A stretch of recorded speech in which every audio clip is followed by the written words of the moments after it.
Well, great morning, everyone, and welcome back. My name is Deirdre Williams, and I have the pleasure of serving as the Vice President of Organizational Effectiveness at EMC Insurance Companies, and also a member of this year's Inclusion Council. For our next session, we are excited to host a panel of CEOs who will be able to give an update on best practices that their organizations are following in regards to diversity, equity, and inclusion. A commitment to DEI must be present at all levels of an organization, and this is especially true at the CEO level. To be successful, a DEI strategy must have buy-in from the very top. We commend everyone who has made the commitment and look forward to hearing from these prestigious leaders on why they have made this commitment and what this looks like in action. Joining us on our panel are Pernell Caesar, co-founder and CEO of Black & Bold Specialty Beverages. Welcome.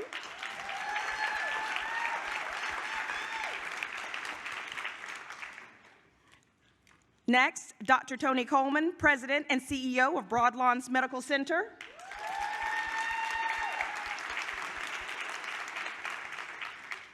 Next, Dr. Adrian Henry, President of Mercy College.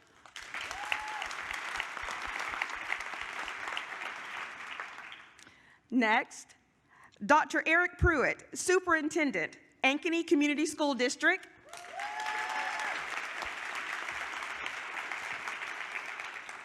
And this outstanding panel will be facilitated and moderated by none other than Dr. Marvin DeGier, Chief DEI Officer at the Greater Des Moines Partnership. I will turn the mic over to Marvin. Thank you. Thank you, Deirdre. Thank you. Well, welcome back. You all did that pretty good. I want to give yourselves a round of applause for turning that around. So just to kind of get us started, I want to kind of give you all a little background around why I worked so hard to get this panel collection of esteemed gentlemen together here. From 2004 to 2021, the overall trend, we've seen an increase in CEOs of color in corporate America.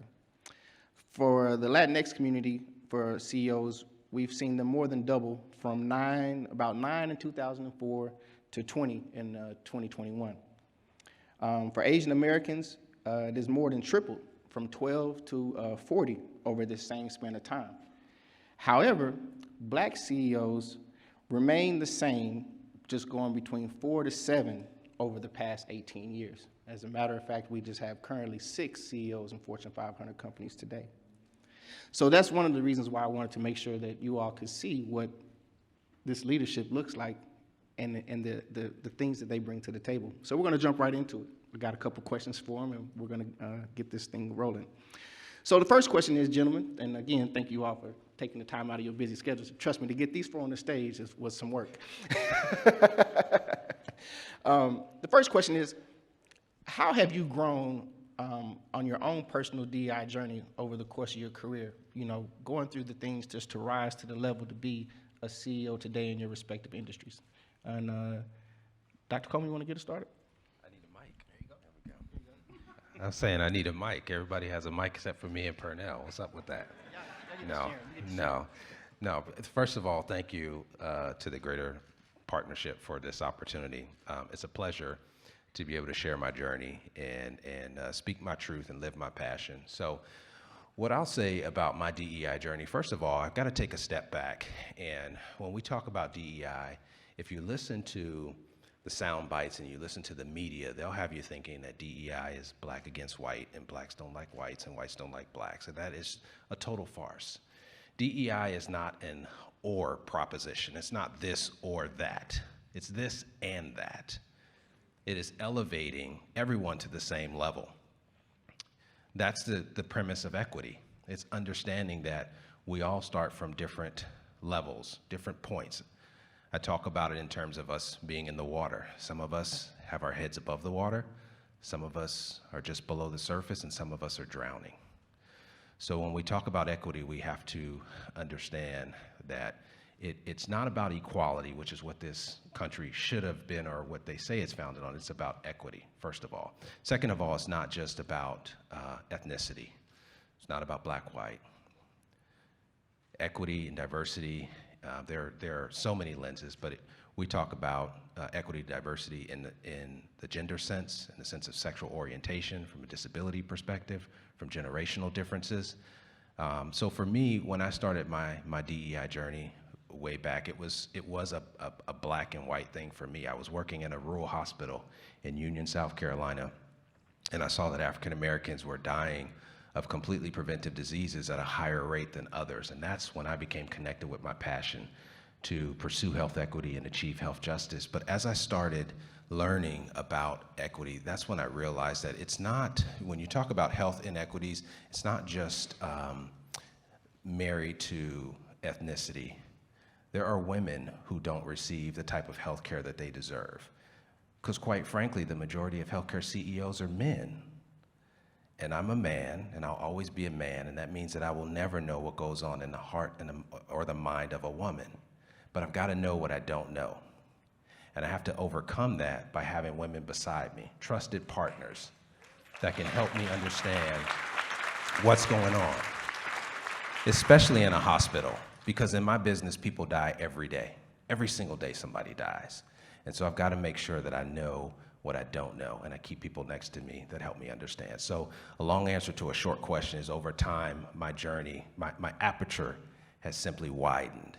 And I understand that diversity is more than just what happens in healthcare disparities with African Americans. There are First Nation or Native Americans in the northern part of the country. There are Hispanic Americans that are desperate owners of particular diseases. There are women today whose reproductive rights are on the chopping block, and that should never happen. And so, as a CEO, as an African American, as a CEO, I can't sit back and stay in my lane. I can't, and neither can any of you.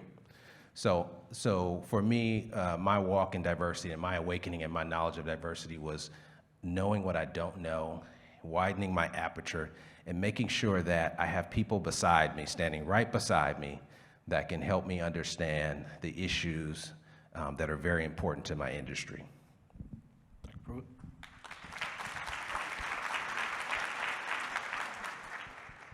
I also want to say thank you to the Greater Des Moines Partnership for the invite and the opportunity to speak with all of you. So I have a few numbers for all of you: 12, 6, and 3. And so for me, the first 6 years of my education in Indianapolis, Indiana, I went to 12 different elementary schools in 6 years. And during those 6 years, my mom, me, and my sister were either homeless, doubled up, or moving from apartment to apartment over those 6 years. And so my DEI journey for me is about opportunities and experiences. And so take a kid that started out that way, and we've always heard this, or at least I've always heard it, that education is the great equalizer. And so for me, what makes me most passionate about education is that a kid that had those experiences for the first 6 years of his life, education for me has been the great equalizer. The teachers that were in my life, the Sunday school teachers that were in my life, the adults that were in my life presented opportunities and experiences that have allowed me to be where I am today, and I stand on their shoulders. And so my DEI journey is from that perspective, in that in education, we have to provide students with the teachers and school leaders that are going to provide them the opportunities to be successful, no matter what they look like, no matter what their gender is, no matter what their sexuality is. It has to be that we have the most effective teachers, the most effective school leaders in our buildings every single day supporting students. And so for me, my DEI journey is also about, what are we going to focus on? We heard Tim talk about mindset, and so as a superintendent, a former teacher, first grade teacher, principal, school leader at the central office level, we can talk about mindset, but at the end of the day, for me, it's about student outcomes. That is how I'm going to change teachers and school leaders' mindsets, by looking at the data that we're producing. No matter how good the district is, no matter how poor the district is, no matter how low performing the district is, it has to be based off of how students are performing academically and what experiences that we're providing them and what pathways they're taking after they leave us. Whether that be four-year college, four-year university, two-year college, military, going straight into the workforce, it is our job to get the best out of our students, that all of you, for those of you that are parents, that are sending to us every single day. Dr. Henry? Thank you. Thank you. Again, I echo what my colleagues have said so far, and again, thanks to the Greater Des Moines Partnership. So my DEI journey is one from the South. And so some people would refer to it as the dirty South. Others may say the dirty, dirty South. I hear some people, they know what I'm talking about. So Mississippi, growing up for me in Mississippi in a single-parent household, and my father, who raised 6 children. Now, people would wonder, how was that possible? 6 children, I happen to be the baby. And my parents only wanted my father only wanted his 6 children to graduate high school. And so I had no intentions to go to college, because the goal was to graduate high school. So I had done that. And it was at my high school graduation when my father told me, for the first time I ever heard him utter the word college, told me I couldn't join the military, I had to go to college. And so that journey, based on societal norms, society said that we had a dysfunctional family, that we wouldn't amount to anything. And so growing up in an arrangement, in an environment where there was limited diversity, it wasn't until I was able to escape. So my journey was about escaping. And college was that avenue for me, escaping the South, escaping Mississippi. And so I sit today before you with 7 degrees. Seven degrees. Thank you, thank you. So someone who started his journey that wasn't planning to go to college, I have 1 associate degree, 2 bachelor's degrees, 2 master's degrees, a medical degree where I practice medicine, and a 2nd doctorate degree from an Ivy League institution. And people look at me and say, wow, you're an overachiever. And I look right back at you and say, wait until you hear my story. So my DEI journey today is, I believe that the price that I pay for the space that I'm privileged to occupy today is my give back to those behind. And I just wonder if you all would just get with me on that. We need mentors. Our students need mentors. And I at the college campus, I tell all of the faculty, senior faculty should be mentoring junior faculty. Senior staff members should be mentoring junior staff member. And I will mentor anyone that will listen to me. So here at Mercy College, we have a goal, and students are our priority. We're in the education business. So we are one team with only one goal, so we've made it really simple, and it's a devotion to student success. And how do we get there? It's going to take diversity, it's going to take equity, and it's definitely going to take inclusion. That's my DEI journey.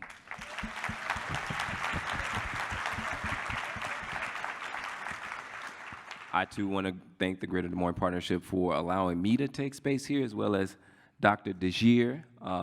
Sir, you spit off some statistics to start this off, and I'll say we definitely got a long way to go. But I always have to take inventory for myself, just in the sense of how did I get here to be in front of you all today, as well as with this esteemed panel. And I'll tell you right now, I'm extremely encouraged of what's to come in the future. By just what I've heard already, and we're just getting started. So my journey is very similar.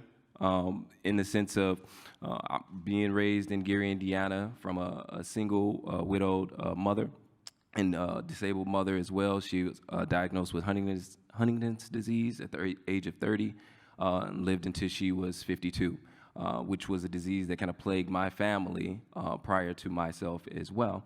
And so there was always this level of stigma that occupied my household, in the sense of you can only control what you can control.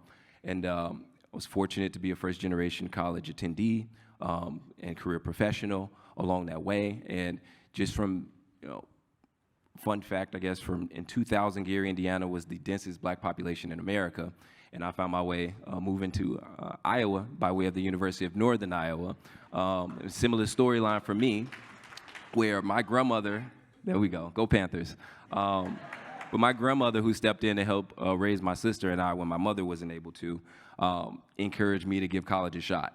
And so I found myself in Iowa and just exposed to what life could be in a different lens than what I knew.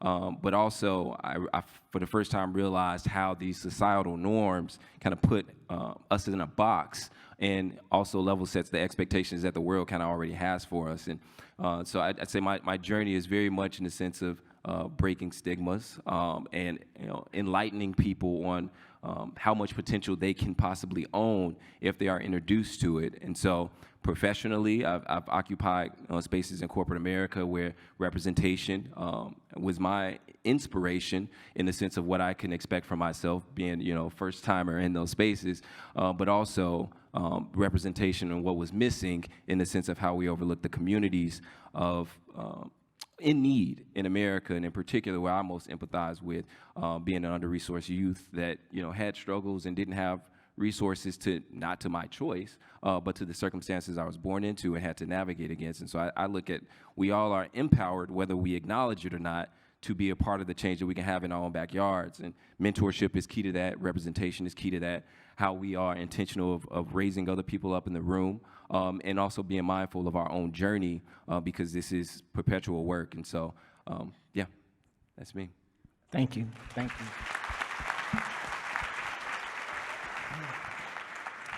So, gentlemen, as Mr. Wise started off with earlier today, and we understand in this space that, there's been a more recent emphasis on diversity, equity, and inclusion these last couple of years due to a lot of national news events over these last couple of years that have, in some instances, jump-started the conversation for the first time for some people. And for some of us that have been on this journey pretty much decades at this point. So understanding how we're in this current time and place of where some people are new to this and some have been at it for a while, how has it personally impacted you, and understanding that a lot of you are relatively new CEOs here in the area, how does that shape how you're going to bring DEI to your organizations? No, that's a great question. I think there's a couple of things you do when you recognize kind of where we are as a society. First, you got to own it. You have to own where you are. We have to own where we are as a society. I had to own where we were as a medical center. You've got to confess where you are, and when you know better, you do better. So then the next thing you do is you have a choice. We all have a choice when we wake up. You can choose to be transactional, or you can choose to be transformational. And so if you're going to make a difference, you have to make a choice to be transformational. And it's not popular, and it doesn't feel good, and sometimes you'd rather just sit on the couch and watch TV. But if you're going to make a difference, if we're going to change the world, if we're going to change the narrative, we have to be transformational. And so one of the things that we did at Broadlawns is we hired our inaugural Chief Diversity, Equity, and Inclusion Officer. I don't know if you know her. She's the absolute best that Des Moines has to offer. Her name is Miss Renee Hardman. Where are you, Renee? And so you have to own it. You have to be transformational. And so typically in organizations, you'll see DEI or diversity. It's kind of tucked away in HR, right? You got human resources, then you got DEI. Well, in being transformational, we flip that on its head. We have our human resources reporting up through diversity, equity, and inclusion, because it's very important to have that diversity lens on everything that you do. Everything you do. And that Chief Diversity Officer stands right beside me and reports directly to me, because what you don't want is a diluted version of what's going on. As a CEO, people are going to tell you what they think you want to hear. They're going to tell you things they're going to naturally tell you what they want you to hear as opposed to what they need you to hear. And so I needed an unfiltered, unfettered perspective on what was happening in terms of diversity internally in my organization, as well as externally in Polk County, because that's who we serve.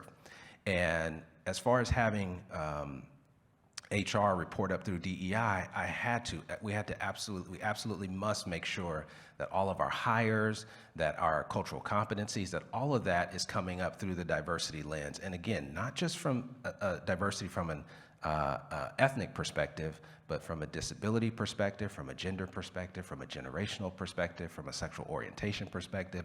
You have to have that unfiltered perspective, and you have to have someone that you can trust, that's not afraid to take that transformational walk with you. So first thing you do is you wake up and you decide to be transformational and not transactional. And the second thing is you get the very best that your community has to offer to walk with you on that journey. Thank you. Dr.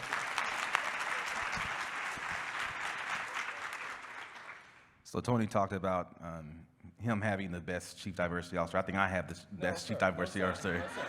So my team member is also here, Ken Morris Jr. Raise your hand. Got to give him a shout out. We're going to have to talk about that. So from an educational perspective, this has been my work for the past 25 years. DEI is just now popular and being talked about more publicly nationally. And so, and we can trace this back to A Nation at Risk, No Child Left Behind. There's always been equity, diversity, or inclusion issues in the educational field. And so from me being a teacher, and I'll be really short, when I was a teacher, it was, I grew up professionally in Chicago public schools. When I was a teacher, the effort was around how do we get more white teachers in Chicago public schools. The idea of being more diverse and where we don't have just all African-American teachers in classrooms and more brown teachers in our classrooms. And then when I became a principal, this idea of how do we get more girls into the STEM fields with science and math. And so this work around equity has been embedded in education for as long as I've been in education. And it still exists with regards to literacy. For me, literacy is the linchpin. Regardless of where we want to go with DEI or how we want to improve our schools, literacy will always be that factor that determines how successful a student will be as they matriculate through school.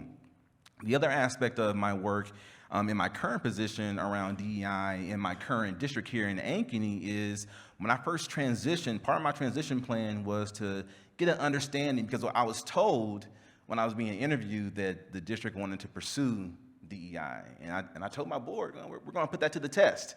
And so, this idea of, what do you really, what is DEI? And everyone that I talked to, there was a different definition that everyone had. And so, Mr. Morris set up, he was tasked with developing a DEI framework for our district. And the purpose of that was, well, we all need to be on the same page with regards to, what do we mean when we say diversity? What do we mean when we say equity? What do we mean when we say inclusion? And then what does that look like at central office with the people that I work with the majority of the time? What does that look like in our schools and with our principals and with our teachers? Because again, as I said before, this is about student outcomes. Yes, I want to change. I want to help people understand why seeing students for who they are, the gifts that they come to us with, and how we capitalize on that is really important. But at the end of the day, it comes down to what outcomes are we getting from our classrooms, our schools, and our central office. And so this DEI framework, for me, going into year 2, is a foundation for how our teachers do the work, our principals, and then my chiefs in central office do the work around. And then now we are beginning to identify what should our equity goals be for our district. What does that mean when we look at our data? Ankeny is 85% white. And people might say, well, why do you need DEI? because there are inequities within that 85%, let alone the 15% that aren't white. And so we need to be more honest about the data that we're looking at, the outcomes that we want, and how we're providing services and opportunities for the kids that we're serving on a daily basis. All right, Dr. Henning. Fantastic. Thank you. Thank you. So I'm very new to Des Moines and Iowa. I came from San Antonio, Texas, 4 months ago. Thank you. 4 months ago, and I was told that it was cold. It's going to be really cold, and what I just walked into, if this is what you all call winter, winter is over. Is that what it is? But I'm really delighted to be here. So from a higher education landscape, you know, we really have to be, I have one word, is intentionality. We have to be intentional. So when I think about higher education, I think about a pyramid. At the base of this pyramid, you know, the pyramid, the triangle, at the base of the pyramid, we have our student population. And I ran the numbers. I had my statistician run the numbers to see if Mercy College of Health Sciences is mirroring the community that we're serving, because it's important. And we ran the number, and at our base where our students are, we're there. We're hitting the mark, so we're doing good there. We're diverse with our student population. But where it changes, as you go up this pyramid, you get to that apex up at the top. And that's where our staff and our administrators, our senior administrators live. And we hadn't done a great job there, and that diversity just drops off. And so that's why I use that word intentional. So we have got to be really deliberate with our recruitment tools that we're looking to diversify, because our students really want to see people that look like them. And I believe that success breeds success. So if we're successful with our recruitment efforts, our students could be successful. So my word is intentionality.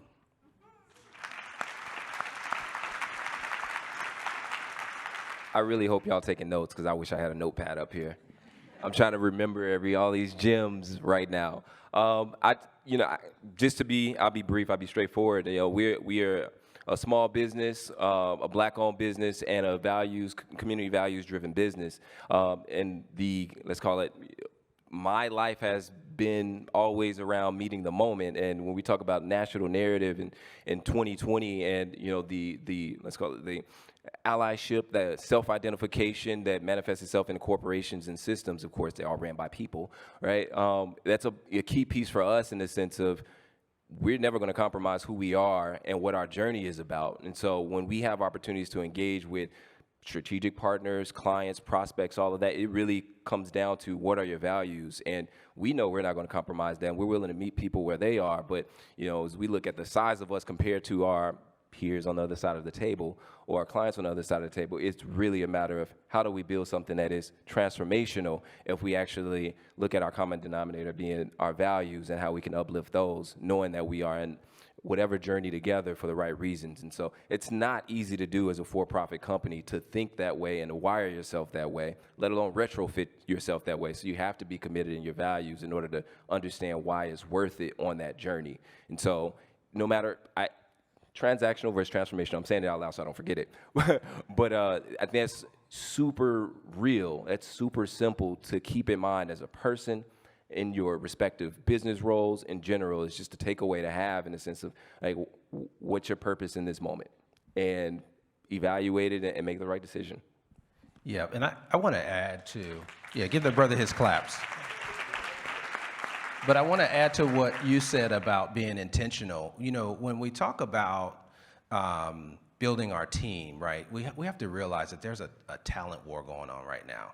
You have a perfect storm that is comprised of the Great Resignation. It's comprised of 40-year high inflation. It's comprised of people that are rethinking what their life looks like in terms of their profession, because we spend more time with each other at work most times than we do at home. And so when I'm recruiting for a position, Renee and I have this conversation. I'll say, you know, it'll go like this. Renee, I need to recruit X type. And we get a position description and we put it out there. And then 2 days later, I say, Renee, where are we at? And she's like, well, Tony, we just posted it.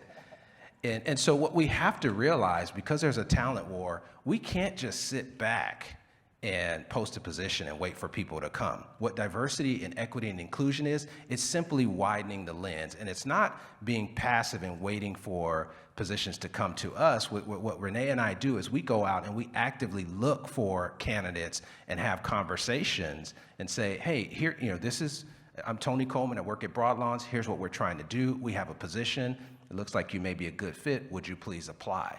And we'll always hire the most qualified person. Okay, always hire the most qualified person. But where the change is that we're going out and we're seeking to widen the aperture of candidates by looking for diverse candidates and inviting them to apply and then letting the chips fall where they may, as opposed to just posting a position and waiting for people to apply. And so I think that's kind of the difference, and that kind of embodies being intentional, what you said, being intentional, because there are people who don't think they can do it.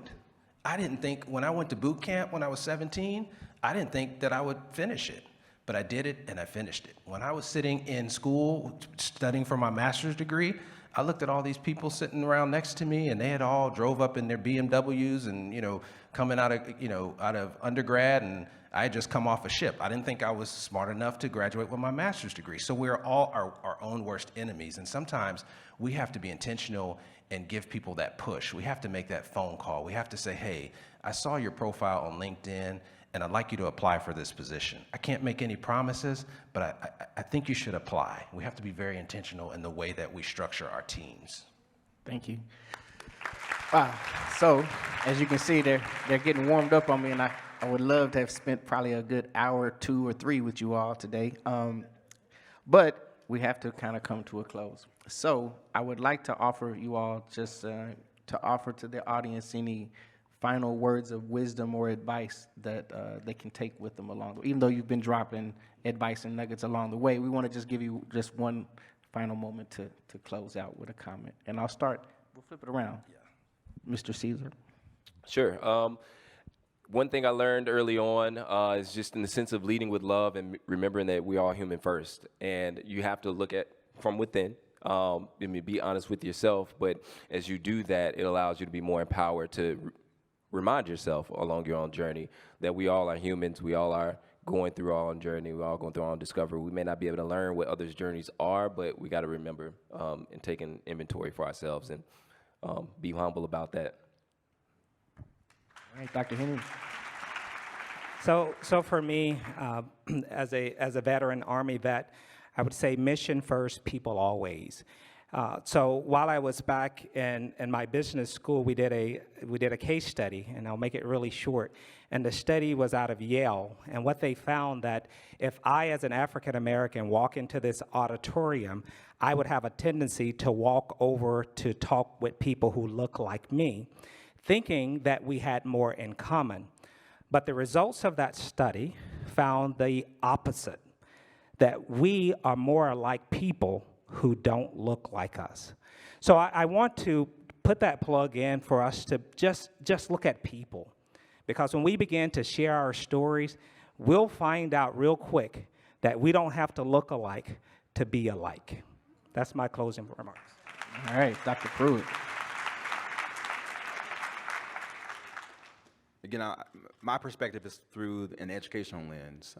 Again, so for those that have children in schools, in the districts around here, I think DEI is about relationships. You have to be willing to have a conversation with someone or a group of people that may not necessarily think the same way you do. Be open to different perspectives.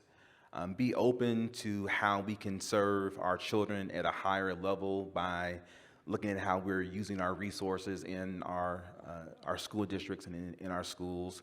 But it comes down to relationships. Be willing to have a conversation with someone around difficult topics that gets us to a solution to the challenges that we're facing in our schools. Because it's been pointed out to me in my district, the word community is a part of our school district's name.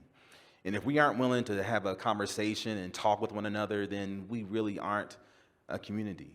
And if we really want to have our school district, our cities be communities, we have to be willing to meet at the table and find solutions to those challenges that we're facing on a daily basis. Thank you. And Dr. Combs. So just three quick things. Number one, I read a book by Martin Luther King called The Strength to Love.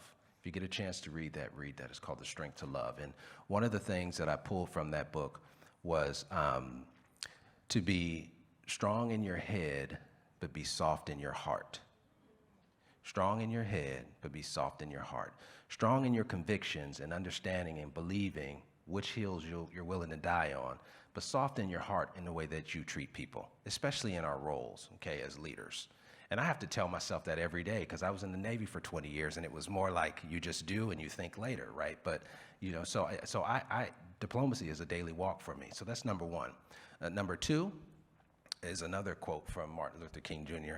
Do not suffer from the paralysis of analysis.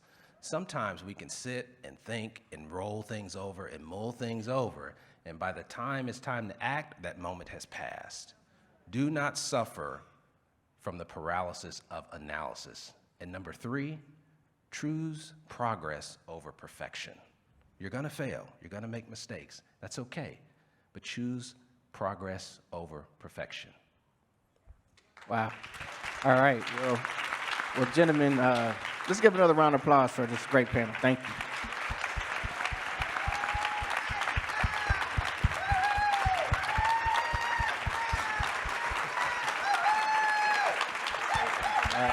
Yeah, right.